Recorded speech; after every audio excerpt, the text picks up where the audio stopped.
This week's episode is brought to you by HelloFresh. HelloFresh is a meal kit delivery service that shops, plans, and delivers your favorite step-by-step recipes and pre-measured ingredients so you can just cook, eat, and enjoy. HelloFresh knows that its customers are busy, and it loves that they wear their busyness as a badge of honor. And while the holiday season can creep towards chaos, there's a festive hustle and bustle that you should take the time to enjoy. And in that spirit, HelloFresh says go ahead and embrace the hustle and bustle. They will be there to calm the chaos in the meantime. So HelloFresh has an excellent selection and tons of flexibility. They offer a wide variety of chef-curated recipes that change weekly, and there's 3 basic plan types to choose from: the classic, the veggie, and the family. The classic has a variety of meat, fish, and seasonal produce. The veggie is vegetarian recipes with plant-based proteins, grains, and seasonal produce. And the family option is quick and easy meals with all the yum-worthy flavor the whole family will enjoy. HelloFresh is also incredibly convenient. You can choose your delivery day for when it works best for your busy schedule. You can pause your account for weeks at a time when you're out of town. All the ingredients are going to come pre-measured in handy labeled meal kits so that you know which ingredients go with which recipe.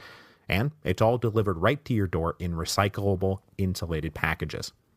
They have a ton of great recipes for the holidays. There's meatloaf a la mom with roasted root vegetables and thyme gravy, pan-seared scallops with heirloom tomatoes, mashed potatoes, and Meyer lemon, figgy pork tenderloin with green beans and rosemary potatoes. You guys, these things are delicious. And then our favorite was the butternut squash and sage risotto with parmesan and pepitas. It was delicious. It is super easy to make. And yeah, with everything else that's going on, the last thing I really want to focus on is cooking. So the deal we have for you is that you get $30 off your first week of HelloFresh if you visit HelloFresh.com and enter the promo code REVOLUTIONS at checkout. That again, HelloFresh.com and enter the promo code REVOLUTIONS.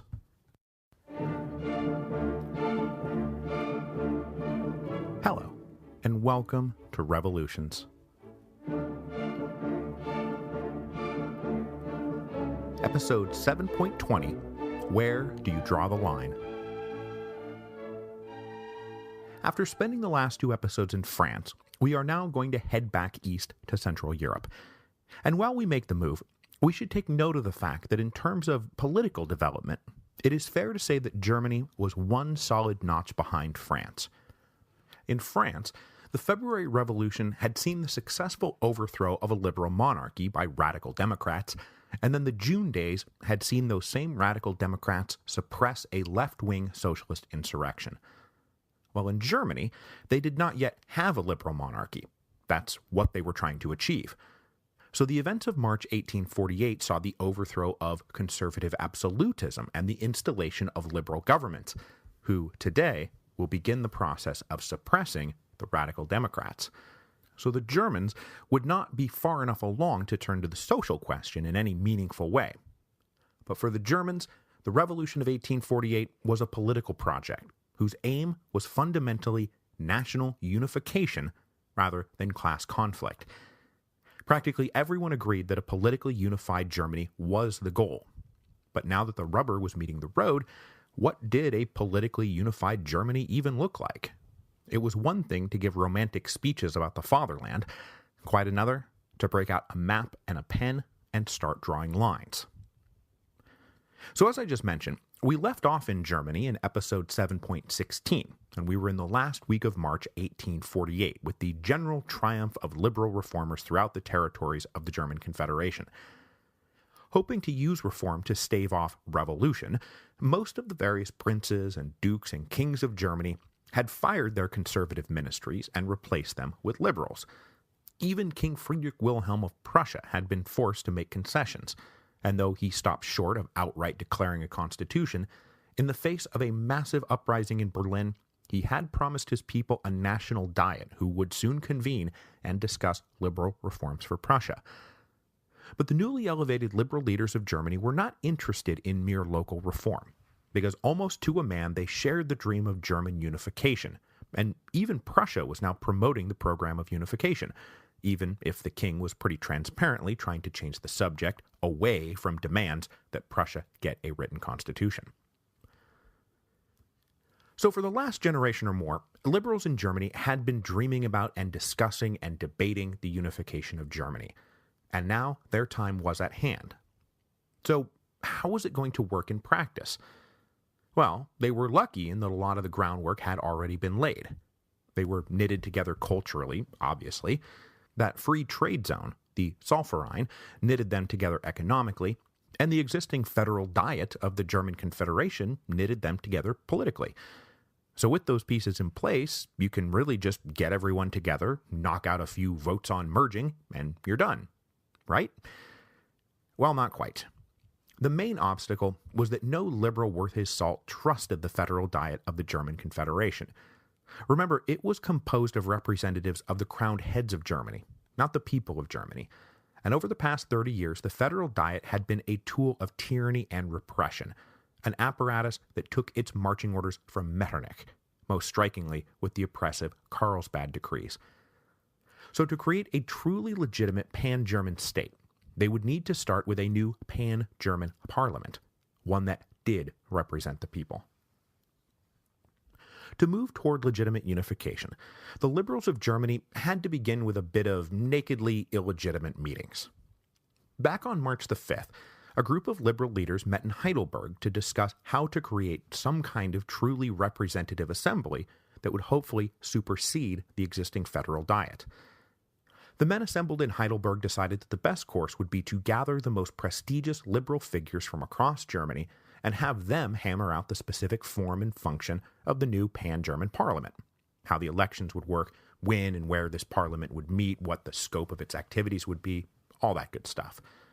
The conclusion of this Heidelberg group was that before there could be a German parliament, there had to be a German pre-parliament.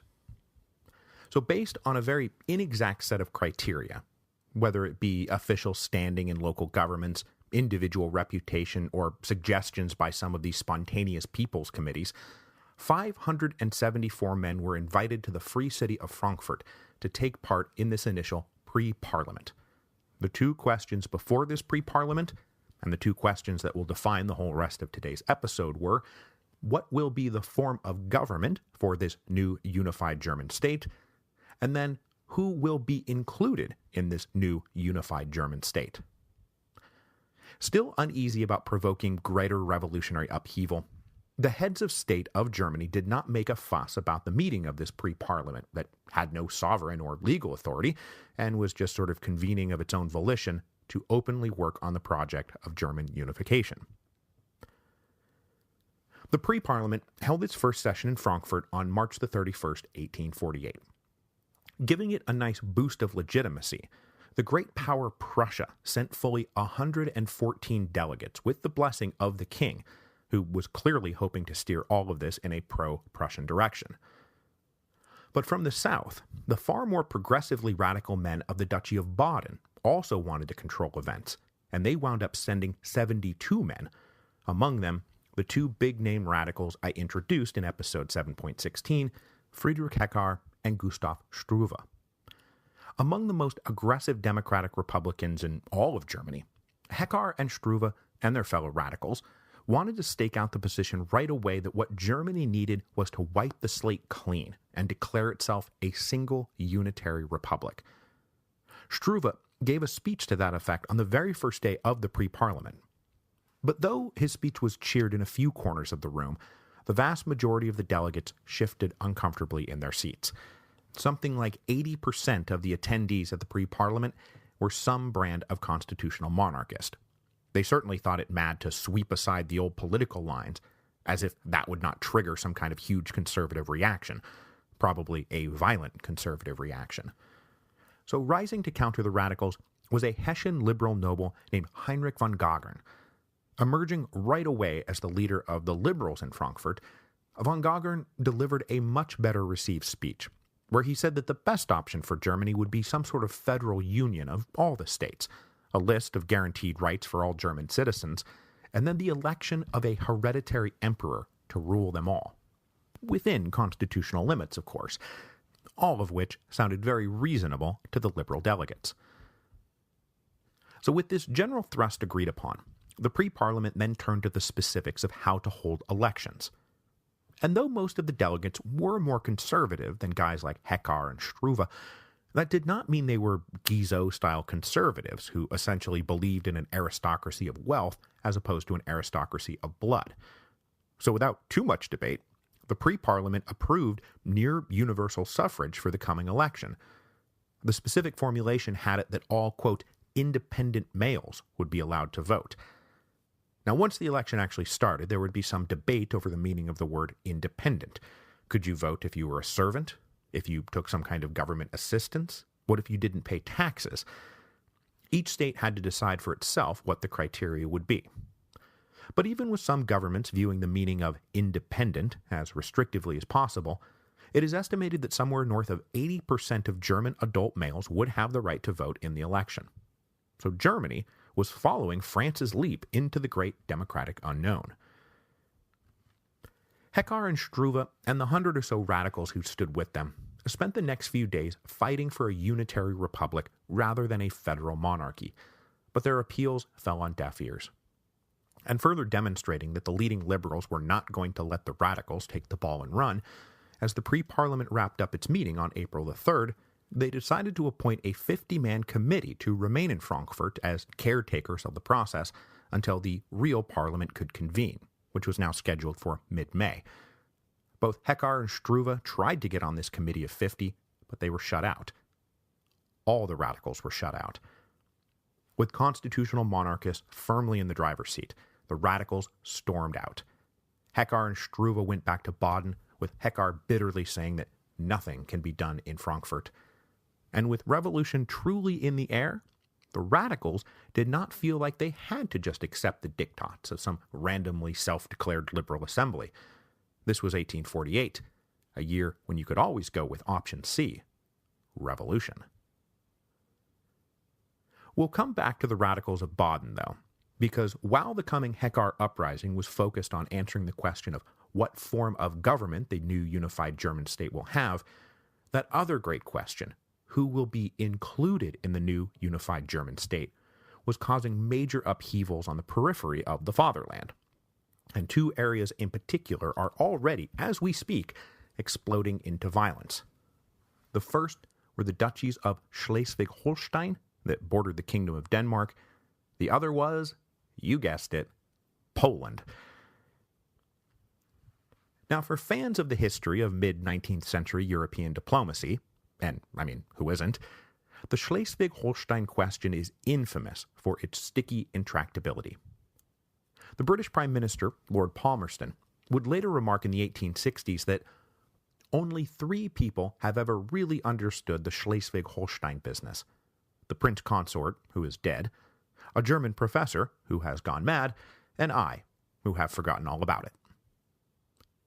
So, with that said, I will now attempt to make some sense of the basic background of the issue, because even before the pre-Parliament met in Frankfurt, the First Schleswig-Holstein War had already begun.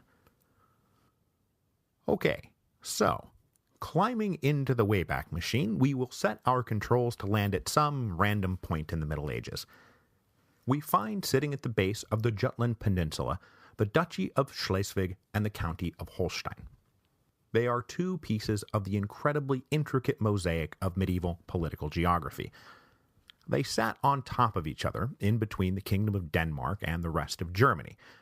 The residents of the northernmost Duchy of Schleswig were primarily Danes, while the southern County of Holstein were mostly German. So far, so good. Well, in 1459 or thereabouts, both territories came under the dynastic claim of King Christian I of Denmark. But in order to secure his peaceful acquisition of these territories, Christian had to make a few promises.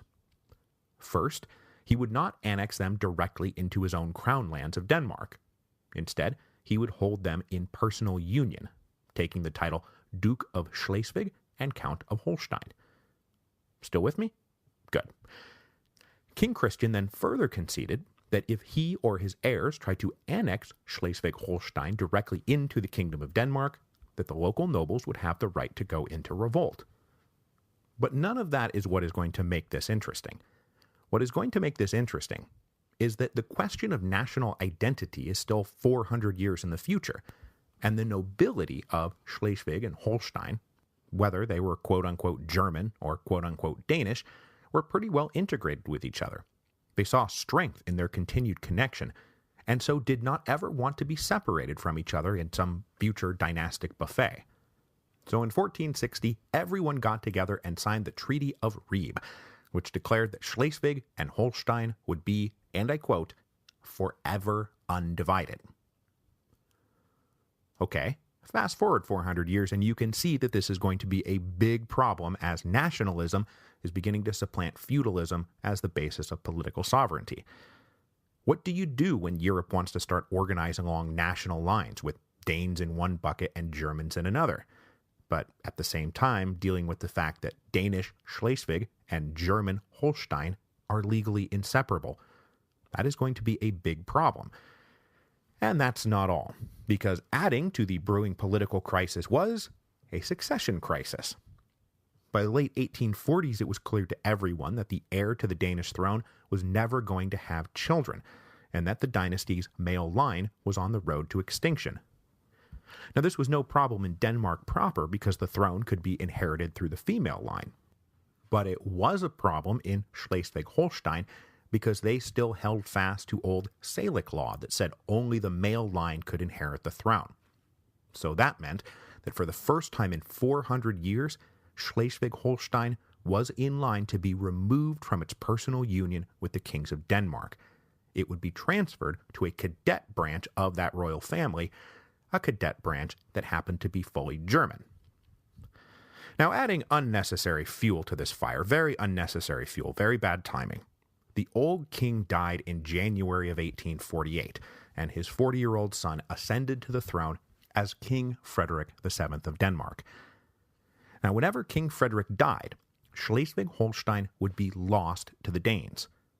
Staring down this loss of territory and dignity, and themselves awakened by the rising tide of European nationalism, Danish leaders found this prospect intolerable. Meanwhile, the Germans are not about to allow the German inhabitants of Holstein to be kept outside of their project of German unification. And then, meanwhile, even further, the residents of Schleswig-Holstein planned to hold fast to their sacred unity. Wherever one went, so too would go the other. And oh yeah, just to add one last pretty critical wrinkle, over the past few centuries, German migration into Schleswig meant that most of the southern third of the quote-unquote Danish Duchy of Schleswig was actually German.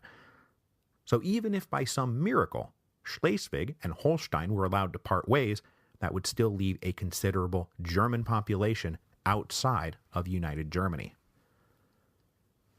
So the march to the First Schleswig-Holstein War started on March the 11th, 1848.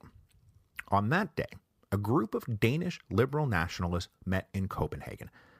Now, these guys were the same brand of liberal nationalists that we've seen all over this year. They wanted a liberal constitutional government at home and the integration of all Danes everywhere under a shared national union. Specifically, they demanded Denmark to the Eider. The Eider being the river that divided Schleswig and Holstein. In response to this, on March the 18th, there was a meeting of the local Schleswig-Holstein nobles, and they pledged to resist any attempt at annexation, as was their right. They sent a delegation to Copenhagen demanding an independent constitution for Schleswig-Holstein. So the Danish liberals met again on March the 20th and resolved to oppose this delegation and impress upon the king that he must embrace their Denmark to the Eider policy. The next day, they successfully forced the king to submit to all their demands, the sacking of conservative ministers, the promulgation of a written constitution, and a commitment to keeping Schleswig in Danish hands. Then the representatives from Schleswig-Holstein arrived, and the king told them, "Look, I have no issue with losing my claim to Holstein. You guys can go join the German Confederation. I don't mind at all. But I am not giving up Schleswig. I can't do it." So, on March the 24th, the leaders in Schleswig-Holstein declared a provisional government for the duchies that was founded on 3 principles. We will be independent, we will be united, and we will orient ourselves towards Germany. With both sides absolutely unwilling to back down, war was now the only solution. Now, as I said, most of southern Schleswig was German, and so when the provisional government declared itself in existence, most of southern Schleswig recognized its authority. And certainly when a force of about 7,000 men composing a new Schleswig-Holstein army attacked the key fortress at Rendsburg, which was technically in Schleswig, they found the doors open and everything unlocked. So, taking the fortress without a fight, the new Schleswig-Holstein army loaded up on money, equipment, guns, and ammunition. So the first military action of the war now in the rearview mirror, on March the 28th, the provisional government sent envoys to both the Federal Diet of the German Confederation and to individual member states to beg for aid, specifically to beg Prussia to intervene. Now, the King of Prussia did not want to go to war with Denmark over Schleswig-Holstein, but he had just been driven out of Berlin by a liberal insurrection and was feeling hemmed in by the German nationalists, and so he warned the Danes that if they crossed an army into Schleswig, there would be war with Prussia. Unfortunately, his counterpart, King Frederick of Denmark, was under the same nationalist pressures, and so he decided to call the Prussian bluff. Launching his navy out into the Baltic Sea, the king ordered a Danish army to cross the border into Schleswig. So on April the 2nd, Prussia notified the German Confederation that Prussia was going to undertake a defense of Schleswig-Holstein, and on April the 4th, the Confederation approved this plan. Within days, the Prussian army had crossed the border into Holstein, pushing north, while the Danes drove south towards the Eider River. So now we've got ourselves a full-blown international crisis because alarm bells are ringing all over England and Russia about the balance of power in the Baltic. I mean, you can't have Prussia grabbing land in Denmark, but this started to become a very real possibility. When the Danes and the Prussians ran into each other at the end of April, the superior Prussian army forced the Danes into a fighting retreat. So both the British and the Russians warned Prussia that they had better not think about crossing the border into Denmark, or there would be trouble. But though the king himself agreed, the commanders he put in the field did not. They were there to win the war and to force Danish capitulation. So in early May, the Prussian army crossed the Danish frontier, and when King Friedrich Wilhelm ordered the commander-in-chief of the army to withdraw, the commander-in-chief said that his mandate came from the German Confederation, not from the King of Prussia, so it's really up to them to order me out. And by then, the Frankfurt Parliament was preparing to convene and make a play at superseding the authority of the Federal Diet of the German Confederation. So it really wasn't clear to anyone who was in charge of anything by May of 1848. But that's just one side of Germany's problems on their periphery. Because simultaneously, everything happened simultaneously in 1848, the eastern borderlands were blowing up too because the Poles had heard the news that it was springtime of the peoples, and they said, hey, we're a people, and specifically a people with incredibly recent grievances, and so we'd like to get in on this springtime of the people's business. So let us now turn our attention to Poland. And as we discussed during the run of episodes on the French Revolution, the Kingdom of Poland was gradually wiped off the map of Europe by Prussia, Austria, and Russia during the three great partitions of Poland. Now, Napoleon had temporarily reversed a lot of this when he created the Duchy of Warsaw in 1807. But after Waterloo, the Congress of Vienna more or less reparceled the Poles back out among the Prussians and Austrians and Russians as they had been before. The Prussians received the region known historically as Greater Poland, but now legally incorporated as the Duchy of Posen, which was technically separate from, but held in personal union with, the Prussian crown. But though this was traditionally Polish land, ever since Prussia first gained a foothold way back during the reign of Frederick the Great, the Prussians had begun a program to encourage German migration into the region, and to ensure that all government and administrative posts were held by Germans. By 1848, the Duchy of Posen was 60% Polish, 35% German, and about 5% Jewish, which is exactly the kind of demographic mixed bag that was going to make it almost impossible to answer the question of national unification peacefully. I mean, is the Duchy of Posen Polish? Well, yeah, by a majority it is, but what about the 35% that are German? What about the 5% that are Jewish? Who do they go with? Let's find out. So the Polish population in the Duchy of Posen was as excited as anyone about the news of revolution in France. But they were even more excited about the news from Berlin, because on March the 19th, the king announced that he was opening the door to liberal reform, and as a show of benevolence, the king amnestied political prisoners. And for the Poles, that meant he was releasing patriotic rebels who had attempted an uprising back in 1846, an uprising that was exposed and crushed before it had a chance to get going. And probably the most important of these prisoners, at least for our purposes here on the Revolutions podcast, was a man named Ludwig Miroslav Ski. Miroslav Ski had been born in France in 1814. His father had been a Polish colonel in the employ of the French army, and his mother was a Frenchwoman. So little Ludwig spent his first 6 years in France and, critically I might add, held French citizenship. But in 1820, his family moved back to the region called Congress Poland, which was the part of Poland that had been given over to the Russians. A precocious and patriotic young man, Miroslav Ski joined the failed November uprising against Russia that ran its course from 1830 to 1831. When the uprising failed, Miroslav Ski went into exile in Paris and became one of the leading lights of the Polish émigré community. He wrote a history of the November uprising and lectured on the general history of the Slavic people, and also on military strategy and tactics. His standing among these exiles was such that when the 1846 uprising was being planned, he was asked to come home and lead it. He agreed, but almost as soon as he arrived in February 1846, he was arrested and the whole planned rebellion fell apart. He then spent nearly 2 years languishing in a Prussian jail before he was finally sentenced to death in December of 1847. So, very lucky for him that the Revolution of 1848 came along, and in a great show of liberal benevolence, the king amnestied everyone and let them go free.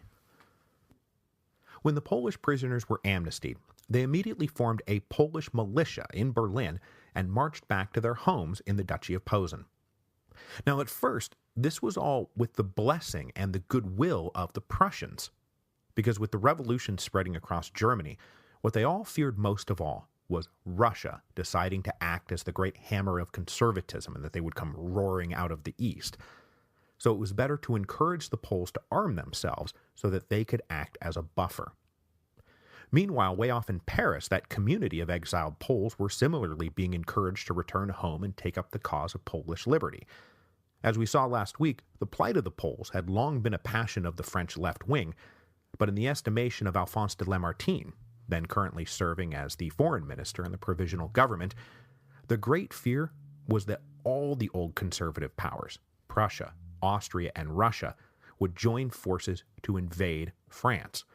So the Poles would give them all something else to focus on. So the French government gave these Polish exiles money and encouragement and also literally train tickets that they could use to get home. Meanwhile, back in the Duchy of Posen, local Polish leaders formed the Polish National Committee, but pointedly, they did not allow any German or Jewish representatives to join them. Initially, they planned to use this committee to demand outright independence, but then they moderated that demand to merely, quote-unquote, national reorganization. Basically, the Poles wanted a far greater share of political and administrative jobs in the duchy, and they wanted the Prussian army to remove its garrisons. This was all with an eye on eventually achieving autonomy and self-rule. The committee also started organizing volunteers for a defense force, though it must be stressed here that at the moment they assumed that this force would be fighting the Russians, who were no doubt already mobilizing to come to the defense of conservative Central Europe. With these armed forces now being raised, on March the 28th, they gave Miroslav Ski command of the forces, which soon numbered about 7,000. Now, this all might seem very provocative, but with the liberal revolt in Berlin, the Poles actually thought that the Prussians were going to be supportive of these nationalist ambitions, and Miroslav Ski assumed that his Polish forces would soon be fighting with the Prussians against the Russians. And when a delegation from the Polish National Committee met with the king on March the 23rd, they found themselves further encouraged. He listened to them, he approved the request for a national reorganization, and he sent them on their way believing that the Duchy of Posen would soon be autonomous and ruled by the Poles. But as soon as they were out the door, the king told his generals to draw up plans for an invasion. So at this point, we now have to remember that 35% of the population of the Duchy of Posen was German, to say nothing of the 5% who were Jewish. They all liked things just how they were. So, on March the 23rd, to counter the Poles, a German national committee was founded to block the rush to Polish autonomy. They were able to point to acts of anti-German harassment and theft, vandalism and violence as proof that the Poles were crazed with vengeful bloodlust, and that the German minority population would not be safe if the Poles were just handed the keys to the duchy. So the German committee petitioned the Federal Diet of the German Confederation, and they made the argument that if national reorganization is going to be a thing, that the German majority counties have to be broken off entirely and allowed to join the coming unified German state. Then, just as the Poles were doing, the Germans raised their own militias to protect themselves and their property. Or so they said. In the first week of April, the king sent a royal civil commissioner to help pick through the weeds in the Duchy of Posen, and he only further convinced the Poles that this was all going to turn out their way, and he arranged a deal whereby the duchy would be allowed greater autonomy within the Prussian Empire, but not if they had more than 3,000 men under arms. So the Poles were mighty encouraged by all of this, and the Germans were very pissed off about it. But as April progressed, and it became clear that Russia was not in fact planning to rush off into war, the whole German outlook on the Poles, liberals and conservatives alike, pretty much turned on a dime. Before the Poles knew what hit them, they were getting hit from all sides. First, the king issued a decree that he was planning to exempt a few of the German majority counties in the duchy from this national reorganization he had promised. Then, to that list, he added a few more, and a few more, even counties with a majority Polish population. And pretty soon, it became clear that only about a third of the Duchy of Posen would be granted any kind of reform at all.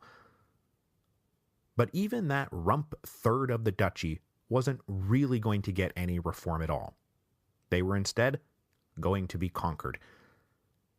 Satisfied that Russia was not going to interfere, the Prussian army attacked the Polish military camps on April the 29th, 1848. The Polish National Committee was shocked, having been led to believe that they had successfully talked their way through the danger. Miroslav Ski told them we have to fight back, but they were unwilling to give that order, and instead decided to resign and disband the committee, leaving Miroslav Ski to fight on. The next day, Miroslav Ski led his troops to a surprising victory at Miroslav, but the fight sapped the Polish strength to the point where they could not pursue the fleeing Prussians. And this was really the only high point of what became known as the Greater Polish Uprising. Everywhere else, the Prussian army had the numerical, technological, and professional advantage over the local Polish militias, and they rolled through the Duchy of Posen like a bulldozer. In less than a week, it was clear that the Poles could not win. Miroslav Ski resigned his post rather than surrender, leaving it to his successor to capitulate on May the 9th. And that ended the Greater Polish Uprising. It also ended any hope that the Poles might get something out of the springtime of the peoples. In the aftermath of the uprising, the Duchy of Posen would be erased from the map and reformed as merely the province of Posen, annexed now directly into Prussia. So recently believing that they were on their way to autonomous independence, the Poles now found themselves more shackled than ever. Before we move on, though, I should mention that run of defeats in the first week of May is what led directly to the massive demonstration in Paris that we talked about last week that helped set up the June days. So we're making all the connections all over the place here. So while the First Schleswig-Holstein War continued in the north, and the Greater Polish Uprising got going in the east, it's time now to head south and join the radicals in Baden for what history has dubbed the Hekar Uprising. After storming out of Frankfurt at the beginning of April 1848, Heckar and Struve returned to Baden convinced that they were going to have to launch a revolutionary insurrection if Germany was to have the unitary republic that they deemed essential for German liberty. So they hatched a plan to start an insurrection in the foothills of the Alps, and then come snowballing down the Rhine, leading a mass popular march that would demonstrate to Frankfurt beyond a shadow of a doubt what the will of the people truly was. Except they were both about to discover that their imaginations had kind of gotten away from them, and in point of fact, they did not really represent the will of the people at all. Now, it was true that southwestern Germany was generally more radical than their brothers and sisters in other parts of the fatherland, but not so much that these people were itching to rise up in mass popular revolution. Most everyone else, if they had an opinion, were actually just fine with a big liberal constitutional monarchy. It sounded pretty good. So after leaving Frankfurt, Heckar and Struve reconvened at the small city of Constance on the western shores of Lake Constance, the great lake of the Upper Rhine. Now, the local peasantry there still lived under the thumb of great rich landed nobles, and so the promise that Heckar and Struve made to erase all vestiges of feudalism and create a democratic republic did sound pretty good, but that didn't mean they were ready for armed insurrection. And even when Heckar presented himself to a local committee of radicals and started talking armed uprising, even his supposed comrades were like, dude, you're crazy. There's no way this is going to work. We are going to get crushed. You are going to set us back. So recruitment for the uprising didn't stall so much as it never really got going in the first place. Meanwhile, the government in Baden, the newly created liberal government of Baden, had gotten intelligence that these known radicals were openly talking rebellion, and so they appealed to the German Confederation for support. So on April the 4th, the same day the Federal Diet approved Prussia's intervention into Schleswig-Holstein, they also approved sending a coalition of German troops to reinforce the Baden army. Heckar and Struve were now a bit out over their skis, but when they found out that one of their closest comrades had been arrested, they decided it was either launch the revolt anyway, or be dragged pitifully off into prison. So according to the legends that surround the Heckar uprising, on April the 12th, Heckar delivered a stirring speech to a local assembly in Constance while dressed in what became his signature look, a simple blue work shirt, pistols shoved into his belt, and a broad and jaunty black hat on his head, a style that later became known as the Heckar hat. He allegedly then proclaimed a republic, but so far as I can tell, it is very much in dispute whether he actually proclaimed a republic at all, or whether that was just a story that circulated after the fact. Whichever it was, though, the response to his stirring speech was positively anemic. The next morning, everyone was supposed to assemble to march down along the Rhine, but only about 60 people showed up. Undeterred, Heckar led this very tiny snowball out of Constance, and over the next few days they marched along, picking up new recruits as they went, mostly disaffected apprentices and the occasional peasant farmhand.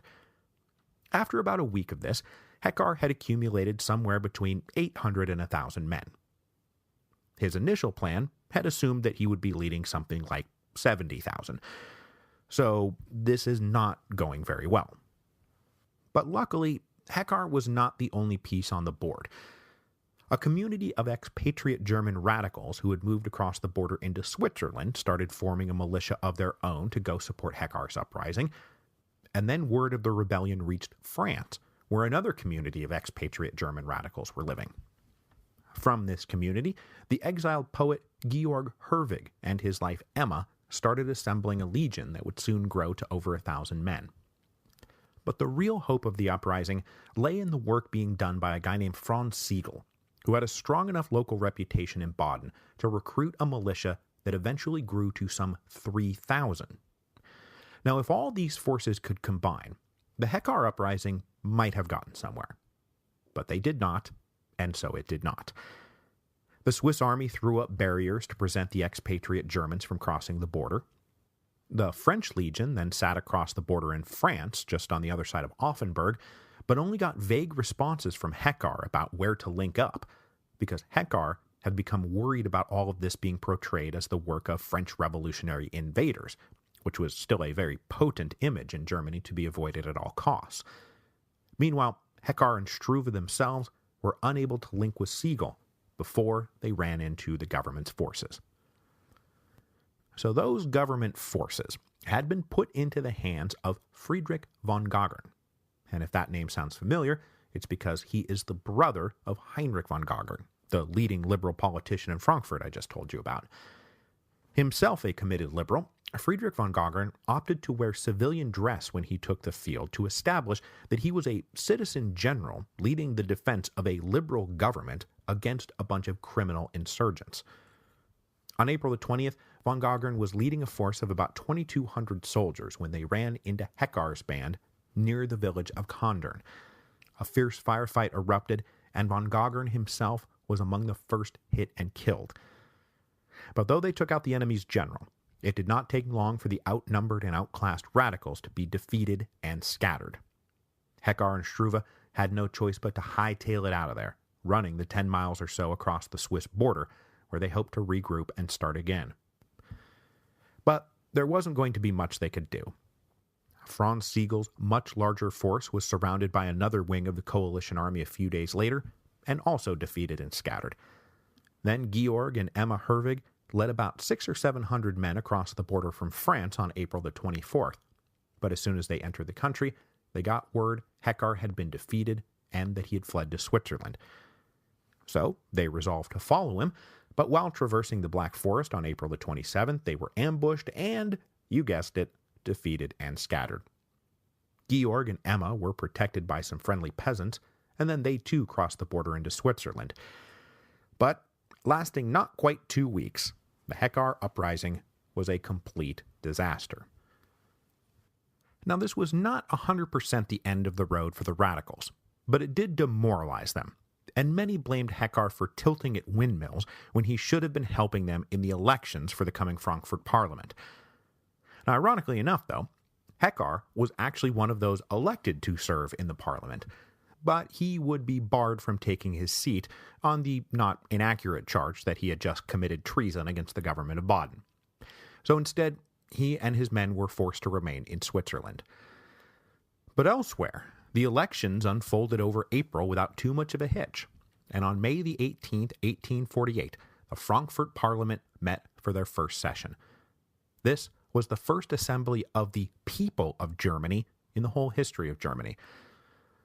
But just like the Second French Republic, despite holding a uniquely democratic mandate, the legitimacy of the Frankfurt Parliament was soon going to be challenged by everyone, and they will, spoiler alert, go down in history as an ignoble failure.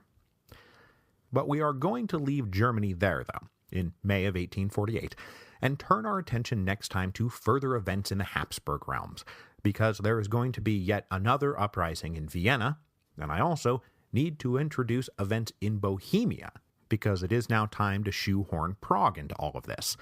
But I do say next time because Saturnalia is once again upon us, and I will be taking next week off. Now, if you're looking for something to do with all those gift cards you might have lying around, by all means, the storm before the storm is out there. I'm just saying. I'll see everyone next year.